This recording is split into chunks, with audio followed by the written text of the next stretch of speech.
देताना केवळ शासन निर्णयावर प्रतिक्रिया देता येणार नाही। त्याचं कारण त्या आंदोलनामध्ये त्यांचं नेतृत्व, त्यांना मिळालेला पाठिंबा आणि मुंबईमध्ये ज्या पद्धतीने मराठा समाजाने एवढी संख्येने सहभाग घेतला त्या सगळ्या गोष्टीचाही उल्लेख करावा लागतो। परंतु हे सरकार अतिशय ताकदवर आहे आणि त्यांचे अधिकारी आहेत, फडणवीस साहेब अनुभवी आहेत। आंदोलनामध्ये त्या पद्धतीने सरकार उद्या काय करू शकतं याचा अंदाज न आल्यामुळे कोर्टामध्ये अनेक गोष्टीच्या अडचणी आल्या।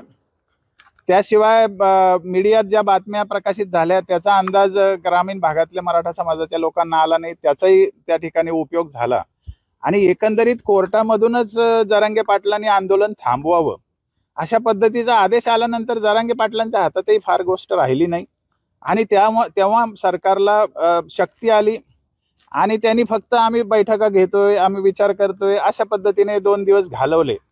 आणि जेव्हा कोर्टाने स्ट्रॉंग आदेश दिला तेव्हा त्यांनी एक GRचा ड्राफ्ट तयार केला, जरांगे पाटलांना निरोप दिला की आज संध्याकाळी तुम्हाला उठावं लागतंय, कारण कोर्टाचा आदेश सक्त होता। मी तिथे मैदानावरच होतो काल। SRPFची त्या ठिकाणी तुकड्या होत्या, पोलिसांचा मोठा फौजफाटा होता आणि सगळं दिसत होतं की आता हे आंदोलन गुंडाळण्याची तयारी सरकार करते। या परिस्थितीमध्ये जरांगे पाटलांना पहिल्यांदा डेलिगेशन भेटायला आलं। त्यांनी कदाचित निरोप दिला असेल की तुम्हाला हे मान्य करावं लागेल आणि नाहीतर उठावं लागेल आणि मग समाज चिडू शकतो, त्या ठिकाणी दंगल होऊ शकते किंवा समाजाचा असंतोष वाढू शकतो। हे सगळं होऊ नये म्हणून सरकारने आणि जरांगे पाटलांनी सुद्धा याच्यावरती चाणाक्षपणे एक ते जो मसुदा होता त्याला मान्यता दिली आणि त्या ठिकाणी जो जमाव होता त्याला शांततेने परत जाण्यासाठी एक वाट मोकळी करून दिली। त्यामुळे ते सुद्धा त्या नेतृत्वाचं आणि तिथल्या आंदोलकांचं यशच म्हणावं लागतं, त्याला अपयश म्हणता येणार नाही। याच्यात दुसरी बाजू अशी की सरकारने मीडिया आणि कोर्टाचा फायदा करून घेऊन मराठा समाजावर दबाव वाढवला। याच्यामध्ये त्यांनी त्याला यश मी म्हणणार नाही, कारण मराठा समाजाच्या हिताचं त्यांनी केलेलं नाहीये। राहिला प्रश्न तुम्ही म्हणता त्या GRचा, सगळे गैरसमज समाजामध्ये असे आहेत की हैदराबाद गॅजेट लागू झालेला आहे। मुळामध्ये अशा पद्धतीने हैदराबाद गॅजेट लागू होण्याचा काही प्रश्नच उद्भवत नाही, अशा पद्धतीने सातारा गॅजेट पण लागू होऊ शकत नाही। पण हैदराबाद गॅजेटमध्ये काय आहे? हैदराबाद गॅजेट हे 1909चं निजामाच्या काळातलं प्रोव्हिन्शियल सिरीजचे एक गॅजेटियर म्हणजे एक माहिती पुस्तिका आहे। त्याच्यामध्ये मराठवाड्यात तेव्हा 5 जिल्हे होते, औरंगाबाद, परभणी, बीड, उस्मानाबाद आणि नांदेड। या 5 जिल्ह्यामध्ये कोणत्या कोणत्या जाती राहतात, त्यांची साधारण संख्या किती आणि त्यांचं साधारण व्यवसाय काय, अशा पद्धतीचं वर्णन आहे। या हैदराबाद गॅजेटमध्ये कोणत्याही गावाचं वर्णन नाही, कोणत्या गावात किती कुणबी राहतात त्याचं वर्णन नाही किंवा कोणत्या व्यक्तीचंही त्याच्यात नाव नाही, वर्णन नाही।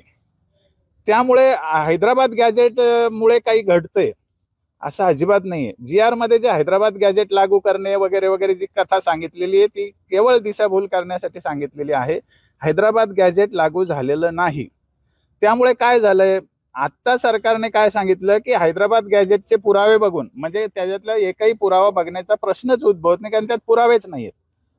पण सरकार असं म्हणते की 1967 पूर्वीच्या शेतीच्या वगैरे नोंदी बघून नसेल, शेतीची नोंद तर प्रतिज्ञापत्र घेऊन ते प्रतिज्ञापत्र त्या नोंदी 1967 पूर्वी महाराष्ट्राचा रहिवासी असण्यासाठी वाक्य वापरलेलं आहे, जातीचा दाखला देण्यासाठी नाही।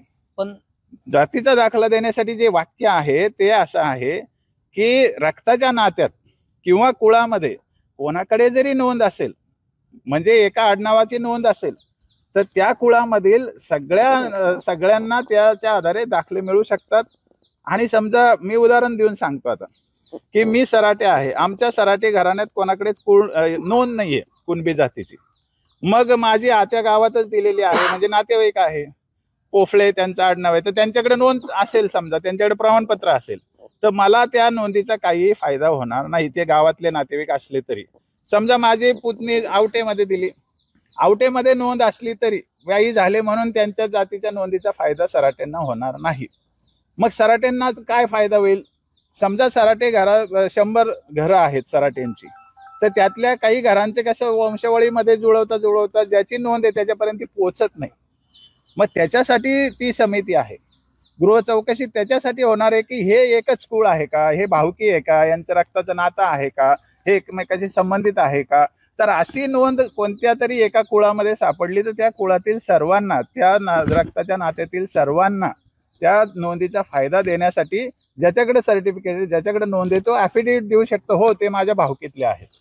तर म्हणजे नोंदीचा प्रश्न त्या ठिकाणी निकाली निघत नाही. नोंद असल्याशिवाय कुळात कोणत्या तरी तरच ते कुणबी जातीचा दाखला निघण्याची प्रक्रिया होते, असा हा GR सांगतो. आणि ती गोष्ट आजही लागू आहे.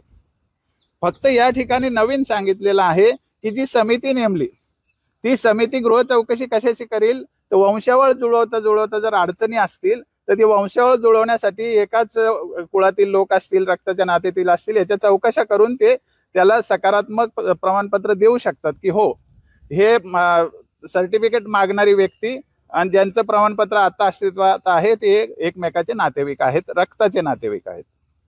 पण जरांगे पाटील म्हणतात की कालच्या GR मुळे, निर्णयामुळे मराठवाड्यातले जे मराठी बांधव आहेत ते आता आरक्षणात जाणार आहेत, ते आरक्षणातून राहणार नाही. माझं म्हणणं, हे वाक्य कलेक्टरने म्हणलं पाहिजे, हे वाक्य जे जातीचे दाखले देतात त्यांनी म्हणलं पाहिजे, हे वाक्य फडणवीस साहेबांनी म्हणलं पाहिजे. कारण ते दाखले ते देणार आहेत. आणि मी आधीच सांगितलं की हैदराबाद गॅजेटमध्ये सगळ्यांना कुणबी करण्याची जादू नाहीच आहे, त्याची प्रक्रिया वेगळी आहे. समजा एखाद्या गॅजेटच्या आधारे किंवा एखाद्या रेकॉर्डच्या आधारे जर करायचं असेल, जात म्हणजे या जातीचे लोक त्या जातीचे असं सांगायचं असेल, तर त्याला प्रक्रिया म्हणजे न्यायमूर्ती संदीप शिंदे आहेत, त्यांनी त्याच्याबद्दल विस्तृत अहवाल देऊन नोंदीचा सहारा घेऊन आम्हाला प्राथमिक दृष्ट्या वाटतं की आजचा मराठा समाज हा याच्यानुसार कुणबी ठरतो. मग त्यांनी ते आयोगाकडे पाठवायचे, कारण आयोग फुलफ्लेज आता अस्तित्वात आहे. मग आयोगाने त्याचा सगळा अभ्यास करून सरकारला सकारात्मक एक शिफारस द्यायची आणि मग त्याच्यानंतर सरकार निर्णय घेऊ शकतो की आजचे मराठा हे कुणबीच आहेत, मूळतः त्यांना कुणबी जातीचे दाखले दिले पाहिजे, असं ते त्याच्यावर निर्णय घेऊ शकतात. ही प्रक्रिया झाली नाही. याला एक मध्य मार्ग पण होता. मग हे डॉक्युमेंट लक्षात घेऊन शिंदे समितीच्या अहवालाच्या आधारे सरकारने एक परिपत्रक स्पष्टीकरण काढलं असतं की मराठवाड्यामध्ये आम्हाला जे आढळून आलेलं रेकॉर्ड आहे त्याच्यानुसार मराठा समाज हा प्राथमिक दृष्ट्या कुणबी सदृश आहे. 1 जून 2004च्या GR मध्ये मराठा कुणबी मराठा ओबीसीत घातलेले आहेत कुणबीच्या पोटजाती म्हणून.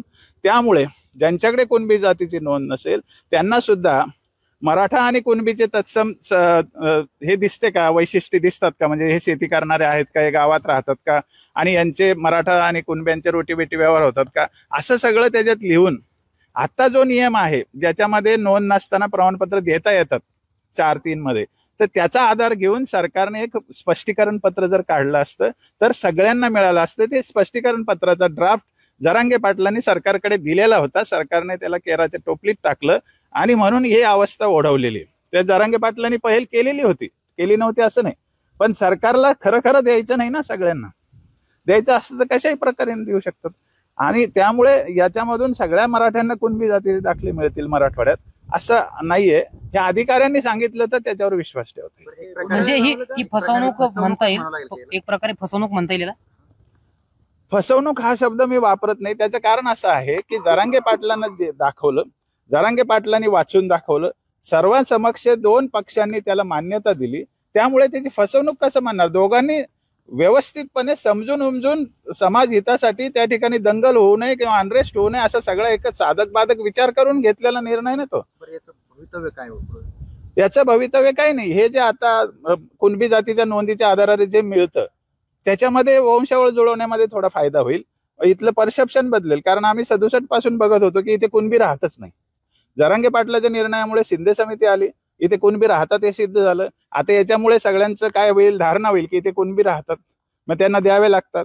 तर मग मोठ्या प्रमाणात लोक कुणबी जाती ज्यांच्याकडे नोंदी सापडले तिथे अर्ज करतील, तिथे दाखले घेतील.